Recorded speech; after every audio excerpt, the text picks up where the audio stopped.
Welcome to Becoming More, the podcast where we learn from others.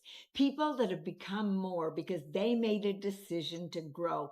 They made a decision to change, to get outside their comfort zone into that uncomfortable zone.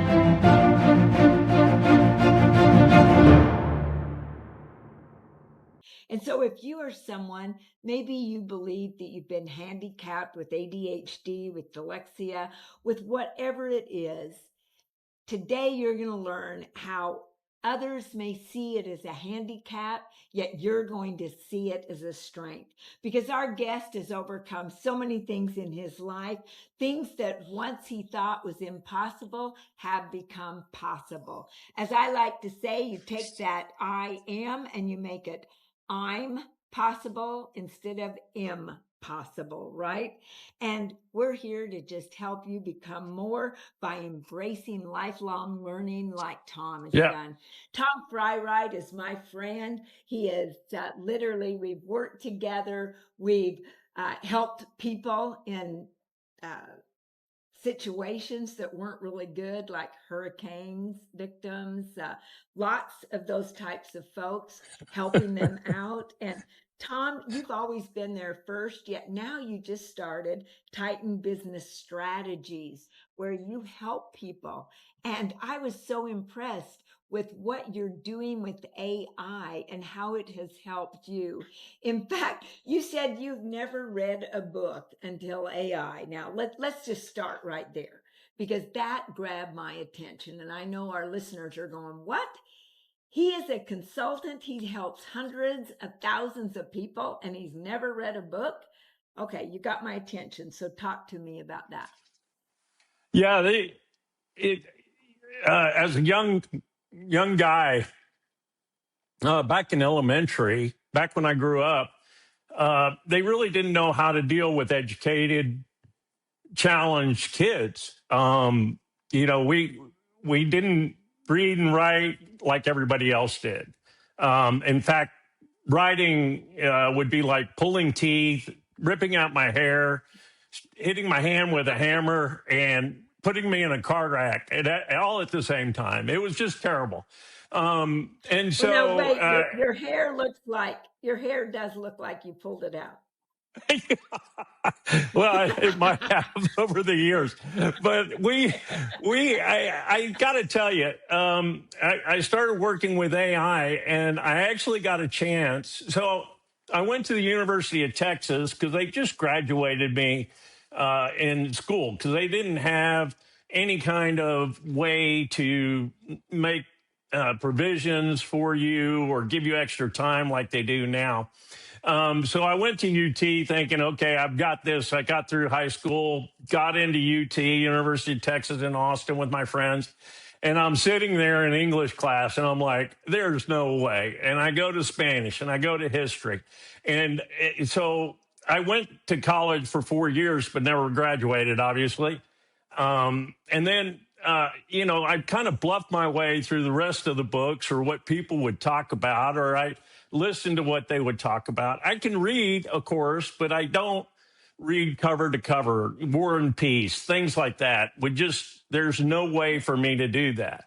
And so it was up until just I met AI, and we started not just book summaries, but actually take chapter one, and I'd read 5 pages, and it would dissect those pages as after I said, I think this is what it said.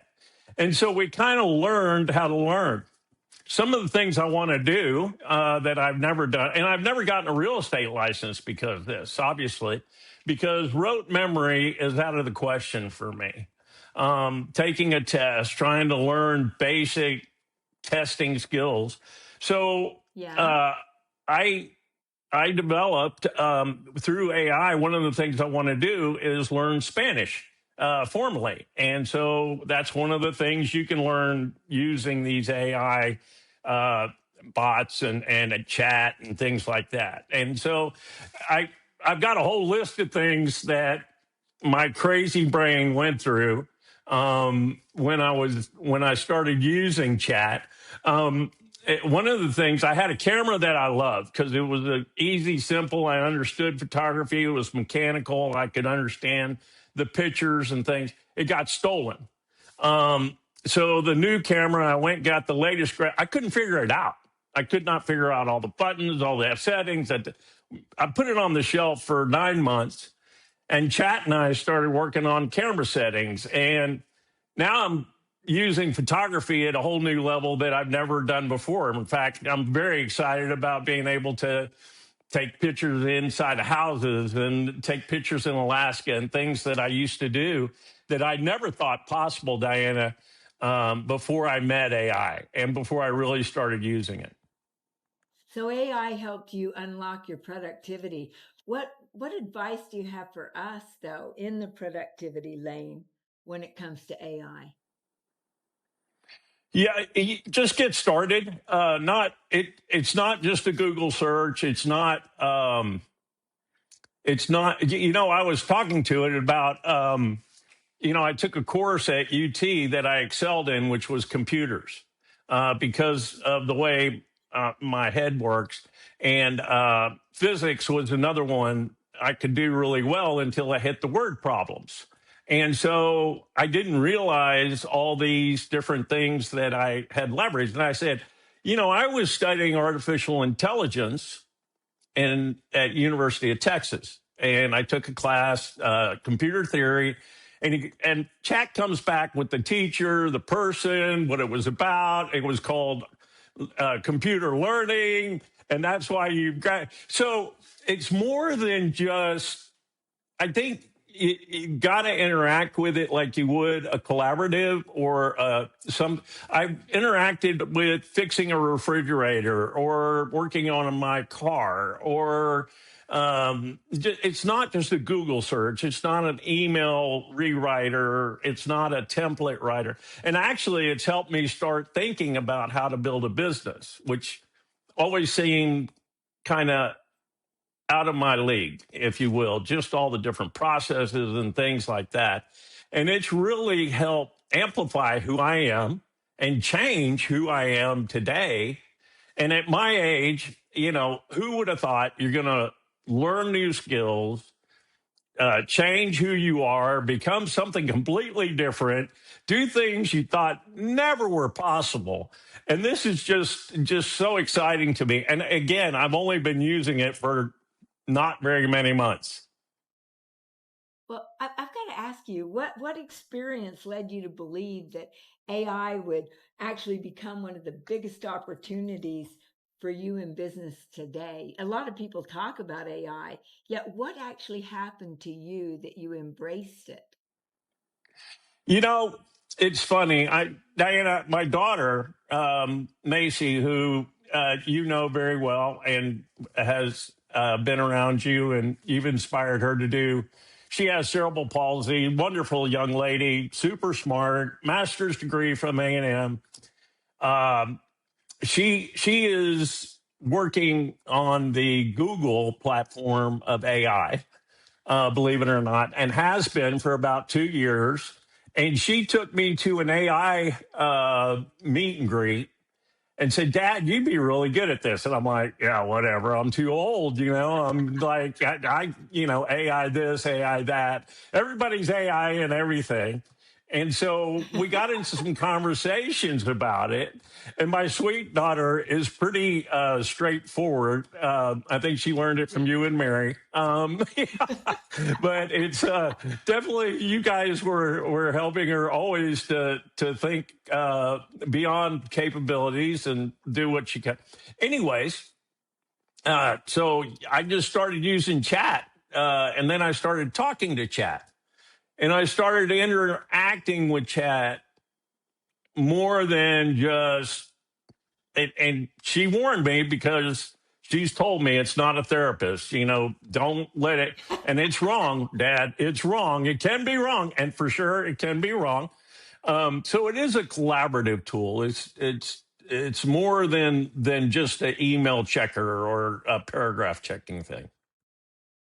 Well, you've done real estate, you've been in technology, your business development, and now you're helping people with all of these avenues that you have found so much strength in through AI. Right. Now, you had the strength all along. What was it that AI allowed you to finally believe in yourself? Because all of us believed in you.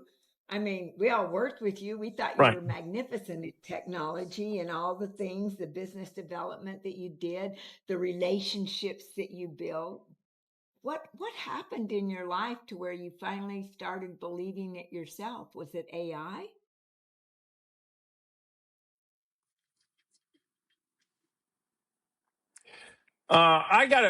It was really, it, I, I really thought at my age and with my background and you start applying for jobs and thinking about all the things you could potentially do with the rest of your life.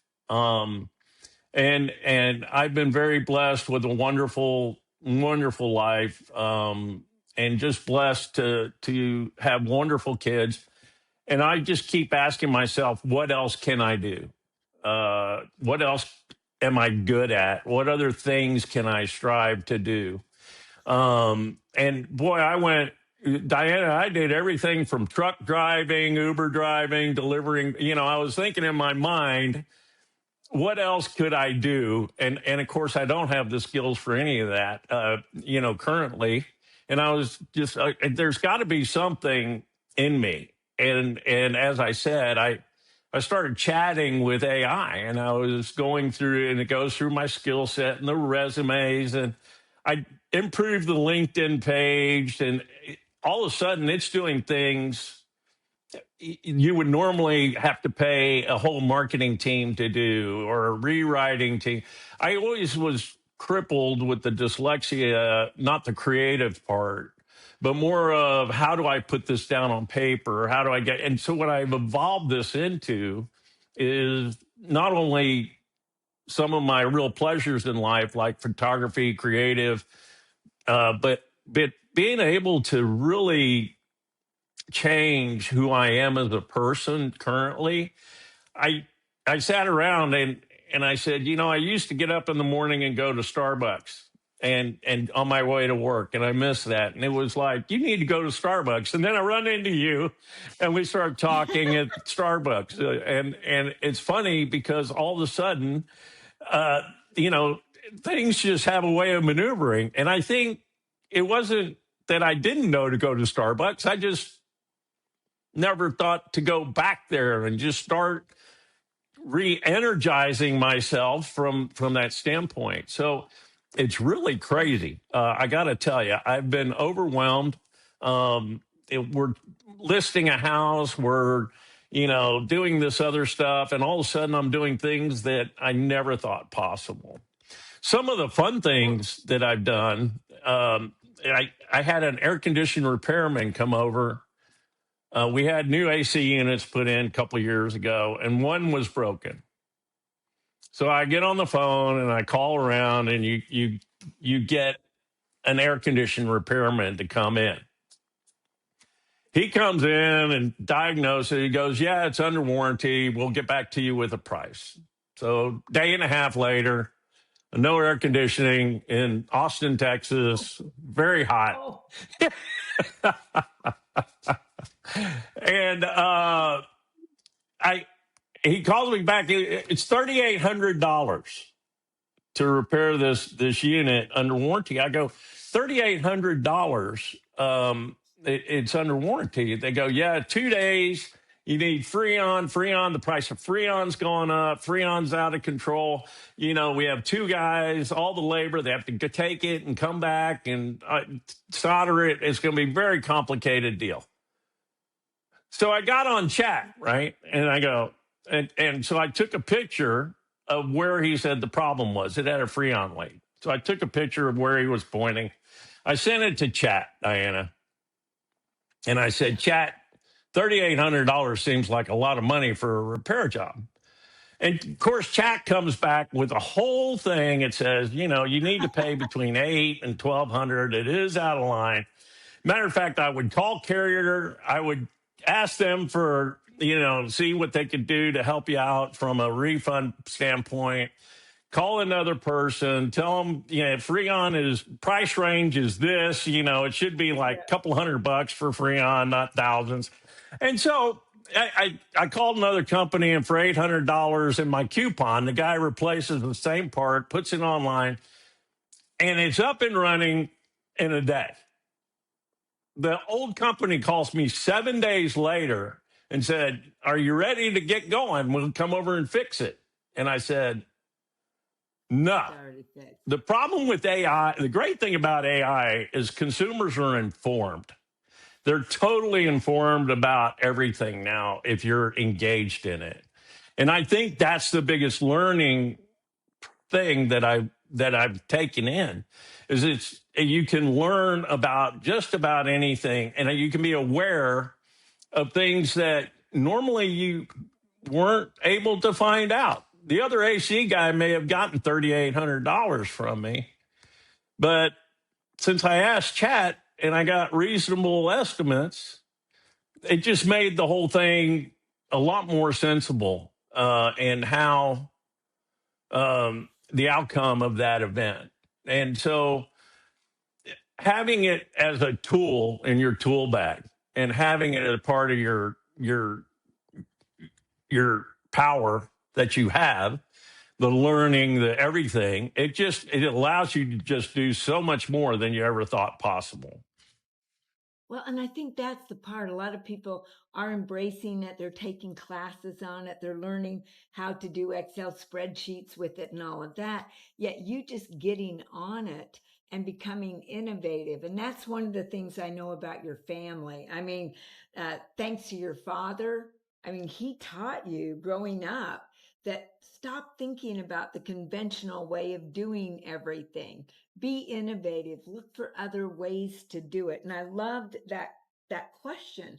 What else can I do? Did that come from your father? I think, yeah, you know, dad was always an inspiration to me. Him and I were very close. Um, he was he was always pushing boundaries. He cured childhood leukemia. We just went and received one of his awards. My sister and I a couple of years ago for the continuous blood cell separator, and we were so honored that they even thought of him and put him into the patent office, Inventors Hall of Fame, and he was just always willing to push the limits. He was the first doctor to give multiple drug therapies to any patient. And, you know, everybody said you're going to really kill that person with all these different drugs. And dad was just one to sit back and say, that that's what we have to do it. They're not going to live otherwise. So we need to push the limits. And he was always challenged, and people were putting him down or would, you know, doubt his methodologies. And he's in David and Goliath chapter 5, which is something else I finally got to read with AI's help.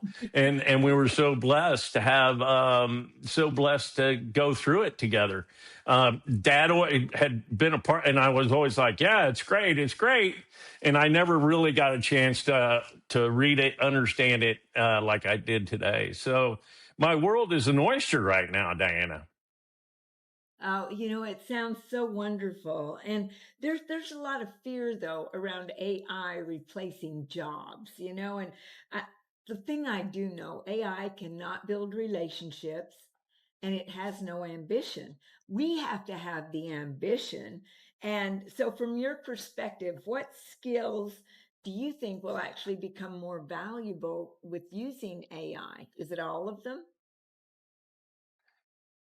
Yeah, so I've been in this discussion several times with many people, including my daughter. AI replacing jobs, and we're going to go out of business, and people are going to be on. We won't be. Robots are taking over there. And I said, I don't know about you, but my mom came home with a MLS from a fax machine and said this technology is going to replace real estate agents because it gives you all the information on that house, and I can pull it up, and it was on a curled thermal paper you could barely read. And then we got cell phones, and they said, oh my God, cell phones, that's going to ruin America, kid. You can call everybody. And then we got something called the internet, Diana, and that was the worst thing ever. I know my Yeah. mom's first bank statement was produced by an IBM Selectric in downtown Houston with 300,000 people producing bank statements, and it was all replaced by some computer or a printer or whatever. I think I've heard this over every technology, and I've been in technology my whole life. I worked for some big tech companies, Xerox, so on. But we heard, databases. They're going to ruin our card catalog systems. And Gary even talked about it on stage. I think how many times have we heard all these things are going to lose jobs, and we're going to, the fact is it amplifies our life. It'll grow your life. Look at me. I was on the couch with my wife having coffee, love her to death, but I was really getting bored watching the dog getting up in the morning. I said, I got to go do something. And building houses, I love you, dear, but we got to find something to do. Yeah. Well, So you I have don't think it's taken going to me. replace jobs, Diana. I think it's going to enhance jobs. It's going to, just like internet and all the other things we've created in our lifetime. It, coaching's going to ruin agents. We're going to have these coach agents that are great, and then we're going to have agents that aren't, and it's going to wipe out the whole agent community. Terrible. I think it's just. I think the agents that get on, I think anybody that gets involved with AI is going to feel the same way I did, and not just from a Google or check the email kind of perspective.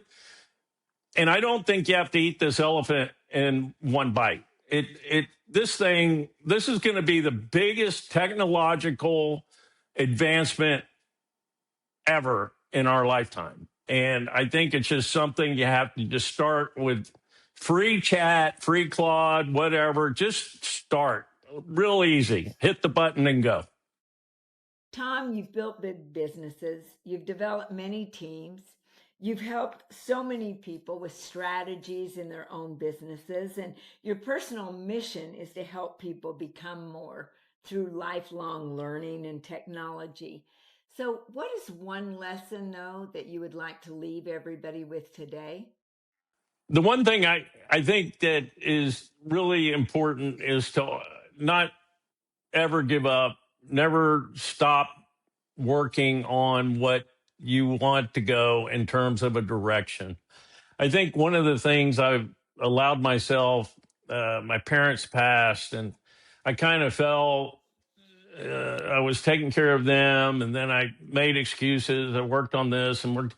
I kind of fell into a little bit of a spiral down, and I didn't really believe that I could rebuild a career, rebuild my life, get going.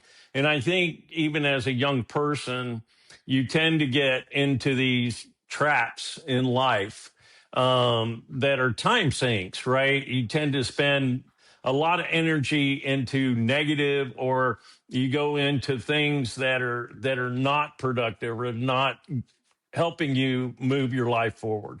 And it's so easy to do. One of the things, and the more I start working with chat, and my sweet daughter tells me it's not a therapist. I understand that, but it definitely will tell you the positive and give you the truth about what you're working on. And I think that's the great thing about even anything in life. Don't let yourself fall victim. You and always told me that when I was around you guys, being positive, don't fall victim to things that are not in a positive light. Stay positive. Keep pushing forward. Don't let the time traps take over your life. And there's so many time traps, even when you get older in life, and there's just so many things that will just swallow your time, that are not productive, that are not working on things to be important in your life. And I think that is my biggest takeaway at this point in my professional career, is not to allow myself to fall into those black holes of, I need to do this, this, this, and this, and oh my God, how am I going to accomplish all that, or this, Yeah. and this is going to take up time.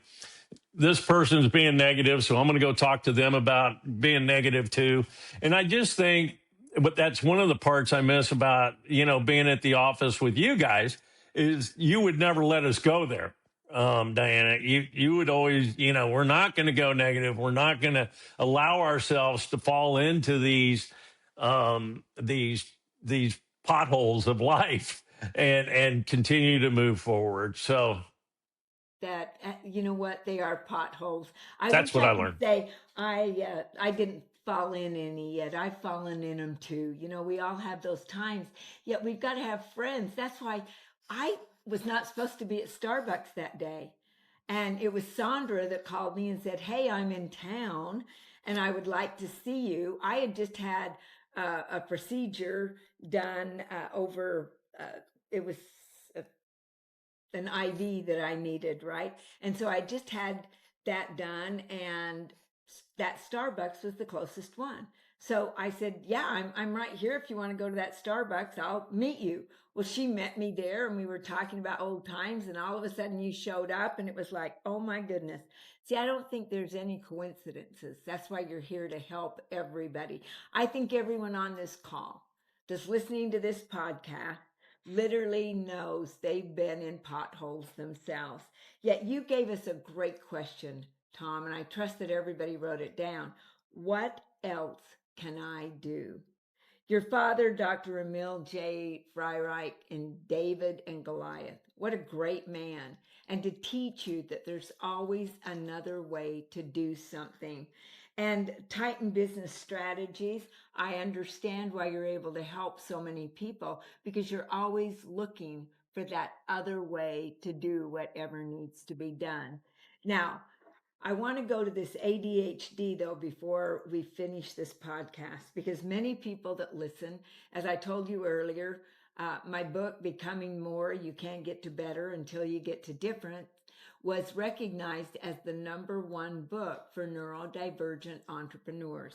And that's who you are. Just like Sir Richard Branson, Steve Right. Jobs, Bill Gates, you're in great company. And being a neurodivergent entrepreneur, you've had some challenges with wanting to go here, there, kind of all over the place, like ADHD. Yet you have said that it literally is not something that holds you back. It can actually become your superpower. How has it become your superpower? Yeah. I think one of the famous things that my father always told me is that your greatest weakness can become your greatest strength, and overcoming that weakness forces you to do more, be more, overcome things that other people didn't have to overcome, which gives you a different strength than being just a normal person. And my dad was always a big believer in telling me, just, you're such a genius. You're doing such a great job. This is a great way to look at something that I never would have looked at. How are you doing that? And because I wasn't, I guess it's, people that are sight impaired, their hearing is more sensitive. And because of my reading challenges, and learning disabilities, I had to do things at a different level. And I think that's what ADHD has done for me. It's allowed me to work on things and give me strength on things that other people may not really know they have. because they've been able to read books and get information from other sources. So it's been a great motivator uh, to have that in my life. You think it's terrible when you're in elementary school and they say, read this paragraph aloud. And of course, I sound like a babbling idiot because reading aloud to me it is not even on the chart. But every time people call on me, even at my birthday, they say, read the card out loud that I gave you. And I'm like, I can't. There are too many different things going on there for me to work through it. So it is a giant weakness, and it's something who is it? John Maxwell has always said, hire your strengths, right? So my wife would read my emails back in the day or help me craft emails. And that was always painful for her because she never really knew what I was saying on some of the bigger things I created. So having that great partner, and I think she's happy that AI came along because now that partner is AI and she doesn't have to listen to all my crazy stuff. Well, I've always said environment is 80% of your success, and you've had a great environment. The thing you've done so well, and you can do a lot in business, yet when you see your children and they become who they've become, I mean, Sam is doing fabulous. He's up in Dallas, I believe, right? And your daughter's right here in Austin working with Google. Right. And He had dyslexia too. He had yeah. he had ADHD. Yeah, I remember him actually coming to Keller Williams and coming to the international office and me sitting and working with him. I absolutely love Sam. I think he's a fabulous young man and he's doing very well. So, Tom, you and your wife have done a great job in raising your family, and you've done a great job helping us today with our podcast and becoming more. If you've enjoyed today's podcast, please subscribe and help bring becoming more to others. Go ahead and forward this out to many of your friends where you can help them. And remember, Tom, we've got all of your information down below, how you can reach Tom and get to know more about how he's using AI, how he's helping others with strategy and in Titan Business Systems. Thank you, Tom, for being with us today.